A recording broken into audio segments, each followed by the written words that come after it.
విశాఖ సాగర తీరంలో వైసీపీ హయాంలో నిర్మించిన ప్యాలెస్ త్వరలోనే ప్రజలకు అందుబాటులోకి రానుంది. సుమారుగా 451 కోట్లతో నాడు నిర్మించిన భవనాలను కూటమి ప్రభుత్వం ప్రజా ప్రయోజనాలకు వినియోగించనుంది. ప్యాలెస్ కు సంబంధించి ఏపీ టూరిజం వివిధ సంస్థల ప్రజల అభిప్రాయాలను స్వీకరించి త్వరలోనే నిర్ణయం తీసుకోనుంది. రిషికొండ ప్యాలెస్ కి సంబంధించి మరింత సమాచారాన్ని మా రీజనల్ కోఆర్డినేటర్ కిరణ్ అందిస్తారు. విశాఖపట్నం రిషికొండ ప్యాలెస్పై ప్రభుత్వం కీలక నిర్ణయం తీసుకుంది. గత ప్రభుత్వ హయాంలో దాదాపు 452 కోట్ల వ్యయంతో నిర్మించినటువంటి భవన సముదాయాన్ని ప్రజలకు అందుబాటులోకి తీసుకొచ్చేందుకు ఎట్టకేలకు నిర్ణయం తీసుకుంటుంది. ముఖ్యంగా మనం చూసుకున్నట్టయితే ఒకసారిగా విజువల్స్లో చూసుకోవచ్చు.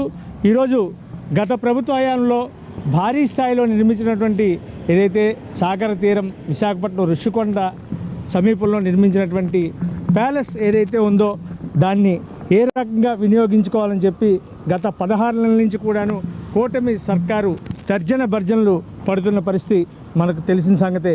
ఈ నేపథ్యంలో దీన్ని ఒక కొలిక్కి తీసుకొచ్చేందుకు ప్రభుత్వం కీలక నిర్ణయం తీసుకున్నట్టుగా తెలుస్తుంది. నెలకు సుమారు 25 లక్షల రూపాయల వ్యయ ప్రయాసాలతోటి ఈ భవనాన్ని ఏం చేయాలో తెలియని పరిస్థితుల్లో ఏ రకంగా దీన్ని వినియోగించుకోవాలనేటువంటి ఆలోచనతోటి ఇప్పటికే ప్రభుత్వం దాదాపు 16 నెలల నుంచి చర్చలు జరిగిన అనంతరం కేబినెట్ సబ్ కమిటీ ఒక నిర్ణయానికైతే రాబోతుంది. ముఖ్యంగా మనం చూసుకున్నట్లయితే AP tourism authority CEO Amrapali ఒక కీలకమైనటువంటి ప్రకటన కూడా చేశారు. ప్రధానంగా ప్రజాభిప్రాయ సేకరణతో ఈ భవనాలను ఏ రకంగా వినియోగిస్తే బాగుంటుందనేటువంటి ఒక ఆలోచన కూడా నిన్నే చేసుకున్న పరిస్థితి కనిపిస్తుంది. ముఖ్యంగా దీనికి సంబంధించి ప్రత్యేకంగా ఒక rushikoda@aptdc.in అనేటువంటి ఒక మెయిల్ కూడా ఏర్పాటు చేసి ప్రజలు అదేవిధంగా ఈ భవనాలను వినియోగించుకునేందుకు వచ్చే వాళ్ళందరూ కూడాను మెయిల్ ద్వారా తమ అభిప్రాయాలను తెలియపరిచినట్టయితే ఈ నెల 17వ తారీఖున దీని మీద ఒక చర్చ జరిపి పూర్తి స్థాయిలో దీన్ని ఏ రకంగా ప్రజలకు అందుబాటులోకి తీసుకురావాలనే ఒక అంశాన్ని కూడా చర్చించే అవకాశం అయితే ఉంటుందని చెప్పి ఇప్పటికే అమరాపాలి అదేవిధంగా వివిధ శాఖల మంత్రులందరూ కూడాను ఒక నిర్ణయానికి వచ్చినట్టుగా తెలుస్తుంది. ఇక మనం చూసుకున్నట్లయితే ఏదైతే ఈ భవనానికి సంబంధించి మనం చూడొచ్చు. ముఖ్యంగా DPRలను సిద్ధం చేస్తే అంటే డీటెయిల్డ్ ప్రాజెక్ట్ రిపోర్ట్ని అందించినట్టయితే ఈ భవనాలు ప్రజలకు అందుబాటులో తీసుకొచ్చే దిశగా ముఖ్యంగా సాంస్కృతిక పరంగా కావచ్చు లేకపోతే హోటల్స్ రంగం కావచ్చు విశాఖపట్నం ఒక టూరిస్ట్ హబ్గా ఉన్న నేపథ్యంలో దీన్ని టూరిస్టులకు అందుబాటులోకి తీసుకొచ్చే రీతిలో దీన్ని పూర్తి స్థాయిలో చేసే రీతిలో ఆలోచన అయితే ప్రభుత్వానికి కనిపిస్తుంది. ముఖ్యంగా మనం చూసుకున్నట్టయితే ఏదైతే బీచ్ రోడ్డు ఉందో ఇక్కడ రుషికొండ ఉన్న ప్రాంతంలో సర్వే నెంబర్ 183, 184, 185 సర్వే నెంబర్లకు సంబంధించి దాదాపుగా ఇక్కడ భారీ స్థాయిలో ఈ భవనాలను గత వైఎస్ఆర్ ప్రభుత్వం నిర్మించిన పరిస్థితి.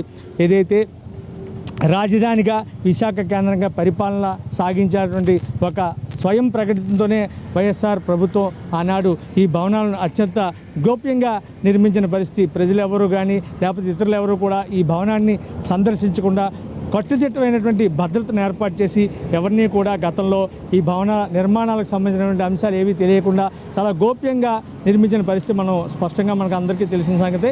ఈ నేపథ్యంలో దాదాపు 500 కోట్ల ప్రజాధనాన్ని ఈ భవనాల కోసం దుర్వినియోగం చేశారని చెప్పి అప్పట్లో ఉన్నటువంటి ప్రతిపక్ష పార్టీలన్నీ కూడా పెద్ద ఎత్తున ఆరోపణలు వెలువెత్తున్న పరిస్థితి. ఈ నేపథ్యంలో తాజాగా 2024 ఎన్నికల్లో కూటమి అధికారంలోకి వచ్చిన తర్వాత ఈ భవన సముదాయాలను మంత్రులు డిప్యూటీ సీఎం పవన్ కళ్యాణ్ సహా వివిధ శాఖల మంత్రులు ముఖ్యమంత్రి నారా చంద్రబాబు నాయుడు కూడా స్వయంగా వీటిని సందర్శించి ఇంతటి భారీ భవన సముదాయాలను ఏం చేయాలో అనేటువంటి తర్జన భర్జన అయితే పడిన పరిస్థితి మనందరికీ తెలిసిందే.